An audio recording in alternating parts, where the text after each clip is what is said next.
Assalamualaikum warahmatullahi wabarakatuh. Salam sejahtera bagi kita semua. Yang terhormat Bapak, Ibu, dosen, guru, serta rekan-rekan yang saya banggakan. Pertama-tama, marilah kita panjatkan puji dan syukur kita atas kehadirat Allah Subhanahu wa Ta'ala. Karena dengan rahmat dan karunia-Nya lah kita dapat beraktivitas di pagi yang mulia ini dengan sehat walafiat. Tidak lupa salawat serta salam kita haturkan kepada junjungan kita Nabi besar Muhammad sallallahu alaihi wasallam, kepada keluarganya, sahabatnya, kepada kita semua selaku umatnya hingga akhir zaman. Pada kesempatan yang mulia ini, izinkanlah saya menyampaikan sebuah pidato yang berjudul Suara Rakyat Kecil. Sebuah judul yang mungkin terdengar sederhana, namun menyimpan makna yang begitu dalam dan menyentuh nurani kita semua. Hadirin yang saya hormati,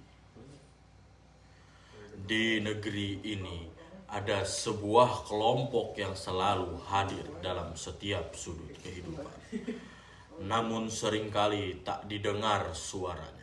Mereka adalah rakyat kecil, para petani yang bangun sebelum fajar menyingsing untuk menggarap sawah, para nelayan yang menantang ombak demi sesuap nasi, para pedagang kaki lima yang berjuang di tengah teriknya matahari, dan para buruh yang bekerja keras demi menghidupi keluarganya. Mereka adalah tulang punggung bangsa ini.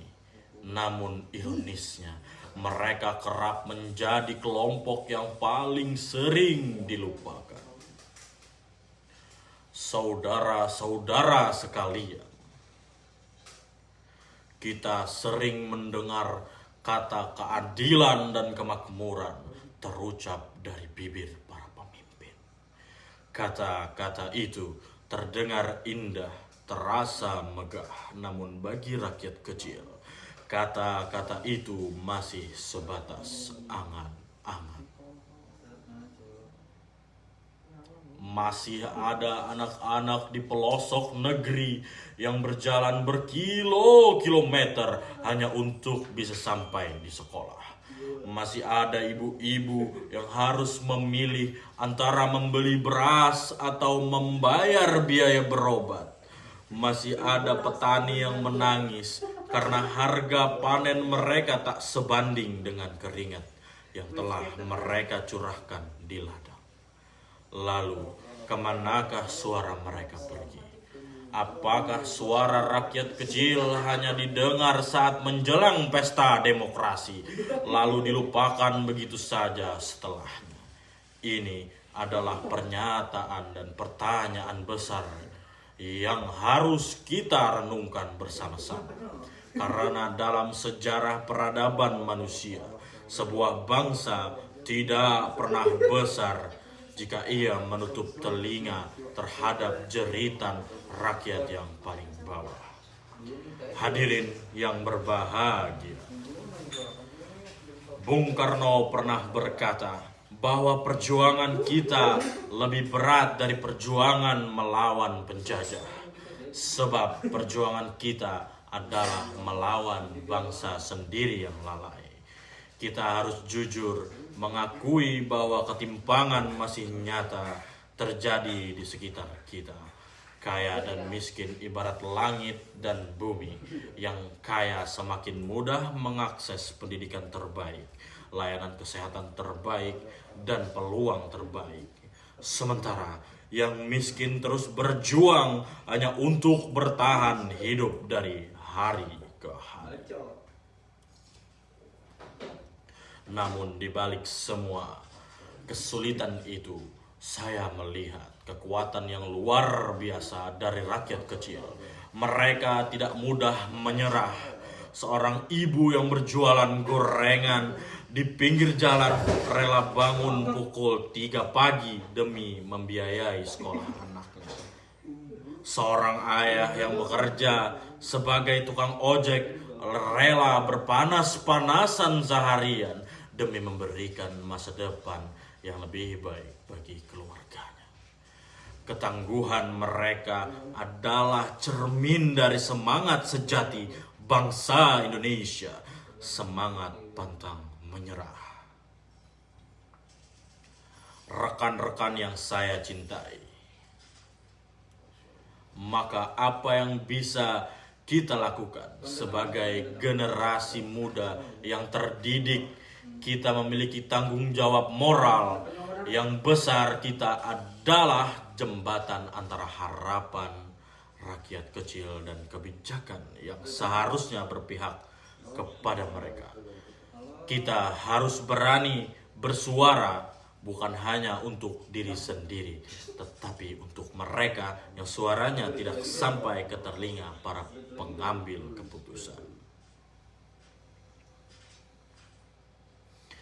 Kita harus menjadi pemimpin yang mau turun ke bawah, bukan pemimpin yang hanya duduk di balik meja mewah.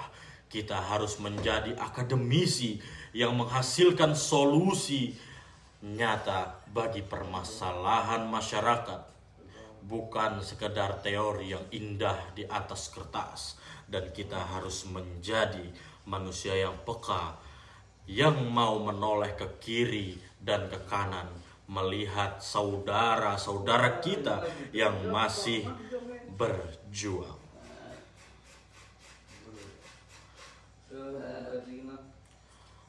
Hadirin sekalian yang saya hormati, sebelum saya tutup pidato saya kali ini, izinkanlah saya menyampaikan satu hal yang paling penting. Suara rakyat kecil bukanlah suara yang lemah. Justru sebaliknya, ia adalah suara yang paling jujur, paling tulus, dan paling mewakili kondisi nyata bangsa ini. Kita mau mendengarkannya, kita akan memahami kemana seharusnya arah pembangunan bangsa ini dibawa.